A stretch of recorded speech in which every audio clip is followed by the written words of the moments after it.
ধিং ধৰ্ষণ কাণ্ডৰ অভিযুক্ত তফাজ্জুলৰ মৃত্যুক লৈ গুৱাহাটী উচ্চ ন্যায়ালয়ৰ কঠোৰ স্থিতি।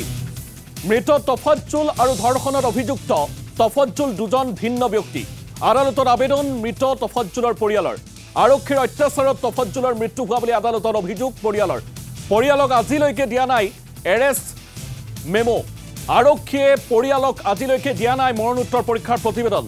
গোচৰৰ শুনানি গ্ৰহণ কৰি চৰকাৰক সকলো নথি দাখিলৰ নিৰ্দেশ দিয়া হৈছে। 4 নৱেম্বৰৰ ভিতৰত গৃহ বিভাগক শপতনামা দাখিলৰ নিৰ্দেশ দিয়া হৈছে। ইতিমধ্যে আমি জনাইছো যি ধৰ্ষণ কাণ্ডৰ ঘটনাই সমগ্ৰ ৰাজ্য জোকাৰি গৈছিল, মানুহৰ মন মগজুক যি ঘটনাই শিহৰিত কৰি তুলিছিল, সেই ঘটনাৰ পিছতেই তফাজ্জুল নামৰ এগৰাকী অভিযুক্তই মৃত্যুক আঁকোৱালি লৈছিল আৰক্ষীৰ জিম্মাত থকাৰ অৱস্থাত। সমগ্ৰ বিষয় সন্দৰ্ভত আচলতে কঠোৰ হৈছে গুৱাহাটী উচ্চ ন্যায়ালয়। এই মুহূৰ্তত অধিক তথ্যৰ বাবে সংযোজিত হ'ব বিচাৰিছোঁ জ্যেষ্ঠ সাংবাদিক যদুমণি শইকীয়া আপোনাৰ সৈতে। যদুমণি শইকীয়া, ইতিমধ্যে কঠোৰ হোৱা পৰিলক্ষিত হৈছে হাইকোৰ্ট। এই মুহূৰ্তত আপোনাৰ হাতত কি তথ্য আছে যদুমণি শইকীয়া?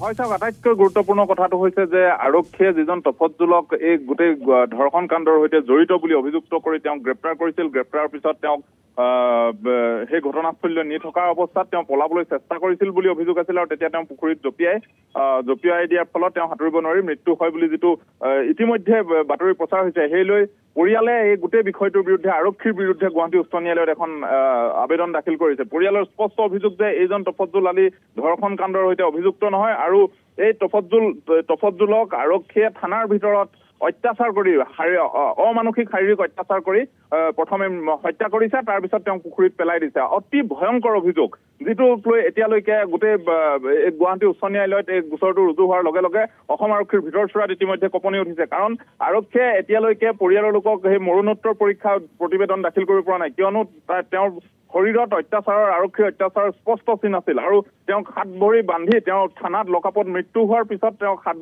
হাত বান্ধি আচলতে পুখুৰীটোত পেলাই দিয়া হ'ল বুলি অভিযোগ উত্থাপন হৈছে। গতিকে এই গোটেই বিষয়টোক লৈ আজি গুৱাহাটী উচ্চ ন্যায়ালয়ত দীৰ্ঘ সময় ধৰি শুনানি গ্ৰহণ কৰে আৰু গুৱাহাটী উচ্চ ন্যায়ালয়ৰ খণ্ড বিচাৰপীঠে চৰকাৰক এই সন্দৰ্ভত শপতনামা দাখিল কৰিবলৈ নিৰ্দেশ দিছে। কি কাৰণত আচলতে মৃত্যু হ'ল তফাজ্জুলৰ, কেনেধৰণে মৃত্যু হ'ল, তেওঁ কেনেধৰণে পলাই যাব পাৰিলে আৰক্ষীৰ জিম্মাৰ পৰা, আৰু আৰক্ষীৰ জিম্মাত থকা অৱস্থাত যদি অত্যাচাৰ কৰা হৈছিল কিয় অত্যাচাৰ কৰা হৈছিল, আৰু যি মৰণোত্তৰ প্ৰতিবেদন দিব লাগে আচলতে আৰু এজন লোকৰ জিম্মাত মৃত্যু হলে বা কৰবাত মৃত্যু হলে মৰণোত্তৰ প্ৰতিবেদন দাখিল কৰিব লাগে, কেনেকৈ মৃত্যু হয়, সেই গোটেই প্ৰতিবেদন তফাজ্জুলৰ পৰিয়ালৰ লোকে বাৰম্বাৰ বিচৰাৰ পিছতো আৰক্ষীয়ে তেওঁলোকক এতিয়ালৈকে দাখিল কৰা নাই। আনহাতে এৰেষ্ট মেমো, তেওঁক এৰেষ্ট কৰিবৰ কাৰণে গ্ৰেপ্তাৰ কৰিবৰ কাৰণে আৰক্ষীয়ে যিখন এৰেষ্ট মেমো দিব লাগে সেইখনো আচলতে তেওঁক এতিয়ালৈকে পৰিয়ালৰ লোকক দিয়া হোৱা নাই। ইয়াৰ ভিত্তিতে পৰিয়ালৰ লোকে গুৱাহাটী উচ্চ ন্যায়ালয়ত এখন আবেদন দাখিল কৰিছিল আৰু সেই আবেদনৰ আজি শুনানি গ্ৰহণ কৰে। শুনানি গ্ৰহণ কৰি চৰকাৰে 4 নৱেম্বৰৰ ভিতৰত তেওঁলোকক এই গোটেই বিষয়খিনি সন্দৰ্ভত তেওঁলোকৰ স্থিতি স্পষ্ট কৰিবলৈ নিৰ্দেশ দিছে চৰকাৰক, আৰু তেওঁলোকৰ শপতনামা দাখিল কৰিবলৈ নিৰ্দেশ দিয়া হৈছে কেনেদৰে আচলতে এই আৰক্ষীৰ জিম্মাত থকা অৱস্থাত তেওঁ কেনেদৰে পলাই যাব পাৰিলে, কেনেদৰে মৃত্যু হলে গোটেই বিষয়খিনি জনাব লাগিব আৰক্ষীয়ে। হয়, যদুমণি শইকীয়া, এই মুহূৰ্তত আপোনাক ধন্যবাদ জনাইছোঁ কেইবাটাও গুৰুত্বপূৰ্ণ প্ৰসংগ আৰু গুৰুত্বপূৰ্ণ তথ্য দৰ্শকসকলক জনোৱাৰ বাবে। এই মুহূৰ্তত অধিবক্তাৰ ভাষ্য আহি পৰিছে, আমি প্ৰতিদিন টাইমৰ দৰ্শকসকলক সেই ভাষ্য শুনাই ল'বলৈ যত্ন কৰিম।